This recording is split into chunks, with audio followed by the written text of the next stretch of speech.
Hello everyone, welcome back to my channel. তো আমরা এখন চলে এসেছি কল্যাণী 9 স্কোয়ার পার্কে অক্ষরধামে।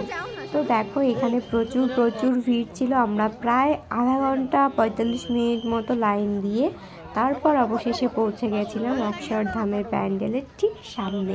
তো দেখো আমরা তো আহমেদাবাদ বা গুজরাট গিয়ে তো ওখান থেকে অক্ষরধাম কখনো দর্শন করতে পারবো কিনা জানি না।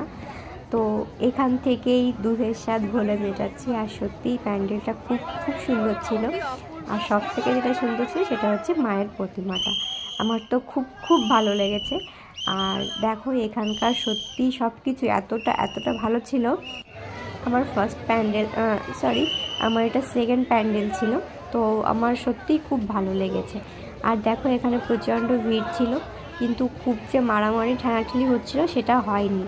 মোটামুটি আমরা ভালোভাবেই প্যান্ডেলটাকে দেখে শুনে বেরোতে পেরেছি। তো দেখো এখান থেকে বেরিয়ে আমরা সবাই মিলে বসে গেলাম একটু চা খেতে। আবার চা খেয়ে আমরা উঠে যাব বাইকে। তো বাই বাই।